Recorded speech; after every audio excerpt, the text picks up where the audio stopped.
यहाँ पर हमारे साथ महाराजगंज तराई के एक मदरसे के अध्यापक मौजूद हैं। वो पीड़ित हैं, इतना ज़्यादा पीड़ित हैं एक शख्स से जो फैयाज मिजबाई करके है। फर्जी नियुक्ति पे वो मदरसा में पढ़ा रहा है। लगातार जो है उसकी पढ़ाई जो है आज कई वर्ष से लगातार चल रहा है और लगातार मदरसे में पढ़ा के गवर्नमेंट का सरकारी पैसा वो ले रहा है। कहीं बताता है कि 2006 में मेरा अपॉइंटमेंट हुआ, फिर वो जब मीडिया ने उससे बात किया तो उसने बताया कि मेरा अपॉइंटमेंट 2017 में हुआ, फिर बताया कि 2015 में। मतलब कई तरीके से वो इधर उधर की बात बता रहा है। जबकि 2006 में जब उसका अपॉइंटमेंट हुआ, जब वो भर्ती हुआ तो 2006 में ऑलरेडी वो अपने शिक्षा काल में मौजूद था, पढ़ रहा था। उस वक्त पढ़ने के दौरान जो है उसकी सर्विस कैसे लगी, इस मामले में जो है हमारे तेज तर्रार देवीपाटन मंडल के कमिश्नर शशि भूषण लाल सुशील का जो है सख्त एक्शन चल रहा है। इसके ऊपर लगातार फर्जी अवैध अध्यापक जितने भी मदरसे में पढ़ा रहे हैं उनके खिलाफ जो है लगातार गोंडा जनपद के द्वारा कार्रवाइयाँ की जा रही हैं और अन्य जनपदों में भी कार्रवाइयाँ हो रही हैं।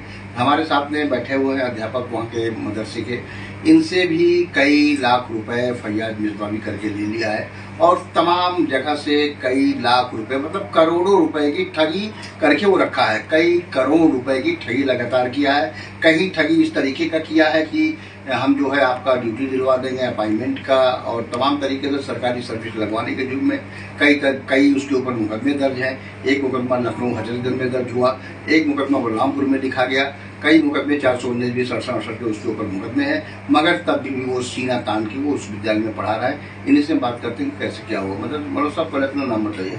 जी, मेरा नाम साजिद अली है। क्या हुआ था, मामला बताइए। सर ऐसा है कि कल में ये 2 लाख रुपया बैंक में लिए। कौन लिया? फैयाज अहमद मिसबाही। कहाँ पढ़ाते हैं आप? हम महाराजगंज तराई जामिया अहले सुन्नत नूरुल उलूम अतीकिया महाराजगंज तराई बाजार जनपद बलराम में पढ़ाता हूँ जी। वहाँ पर जो है स्टेट बैंक में इन्होंने हमको बुलाया मास्टर अब्दुल कादिर के जरिए से। उनकी मोटरसाइकिल पर मैं गया। अब जाने के बाद में हमको बताए नहीं, बैंक में ले गए, वहाँ से 2 लाख रुपया लिया और 1 लाख रुपया आने के बाद दूसरे से लिया, वो मेरे जिम्मे कर दिया। फिर उसके बाद 2.5 लाख रुपया एक लिए और 1 लाख रुपया जो है और मुफ्ती अब्दुल रकीब साहब और हमारे स्टाफ के हैं वो और मुहिब्बुर रसूल साहब, इनके बदस्त जो है उन तक पहुँचा 6.5 लाख रुपया। और जब भी मैं मांगता हूँ तो मुझको जो है बड़े रोब से और जज्बात में होकर के बहुत आवाज देते हैं। अच्छा, वो कई जगह आपके खिलाफ जो है तहरीर? हाँ, कई जगह हमारे खिलाफ हमको पीड़ित कर चुके हैं बहुत ज्यादा। अब मेरा पैर भी टूट गया है। मैं जब भी पैसा मांगता हूँ तो आनाकानी करते हैं, अब मिल जाएगा तब मिल जाएगा, यही सब मामला उनका। मतलब पता लगा कि कई करोड़ों रुपए लोगों से नियुक्ति के नाम पे उसने लिया? जी हाँ, मेरे सुनने में भी बात आई है। कहाँ कुछ बताइए।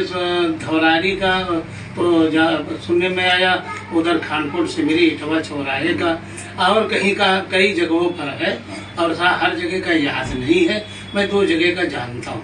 अच्छा, ये नियुक्ति के नाम पे पैसा कैसे लेता था कि आपकी नौकरी लगवा देंगे, क्या करेंगे? अब सर ऐसा है कि कल में मैनेजर और ये दोनों लोग अब क्या कर देते, हमको इतनी जानकारी नहीं है। मैं तो सुबह आया और उसके बाद मैं घर चला गया और वो क्या करते क्या नहीं करते। मगर ये है कि 6.5 लाख रुपया मुझे ठगा है उन्होंने। मतलब आपसे 6.5 लाख रुपया कैसे लिया, क्या मतलब किस बिना? ये क्या, मैं आपको दे दूंगा और आपको ये जो है 5 लाख दे दूंगा, ये मतलब पैसा आपने एरियर के नाम पे दिया? हाँ, एरियर के नाम पे हमने 2.5 लाख रुपया इन्होंने लिया। मतलब क्या कहा आपसे? कहा कि एरियर निकालना है तो उसमें पैसा लगेगा और 2.5 लाख रुपया उसमें लिया। अच्छा जी। और फिर पैसा और कैसे लिया? और 2 लाख रुपया स्टेट बैंक में लिए हैं, 1 लाख रुपया से वो मेरे जिम्मे कर दिया और उसके बाद जो है 2.5 लाख रुपया इन्होंने कैश हाथ में लिया और 1 लाख रुपया हमारे 2 हजरात थे स्टाफ के, उनके जरिए से उन तक पहुंचा है। यहाँ पर फैयाज मिजबावी का मामला ये सामने आ रहा है कि कई जगह से लोगों से वो ठगा, लोगों से नियुक्ति के नाम पे अवैध वसूली तमाम तरीके से किया, तमाम तरीके से उसने जो है कई लोगों से पैसा लिया। लगभग कई करोड़ रुपए का जो है वो गमन किया और फर्जी अध्यापक बन के महाराजगंज तराई में बकायदे वो अपना पैर अंगत की तरीके से अपना पैर जमाए हुए है, मगर प्रशासन अभी तक इसके ऊपर कोई भी कार्रवाई नहीं किया। अब आगे देखिए इस पर प्रशासन और हमारे जो है तेज तर्रार कमिश्नर शशि भूषण लाल सुशील और हमारे आईजी अमित पाठक का इसके ऊपर क्या असर पड़ता है और कैसे किस तरीके से इसकी रिकवरी की जाती है, ये जांच का विषय है। जांच में जैसा होगा हमारी गोंडा और हमारे देवी पाटन मंडल में पूरा तरीके से इसके ऊपर तक कार्रवाई होकर अग्रिम कार्रवाई होगी।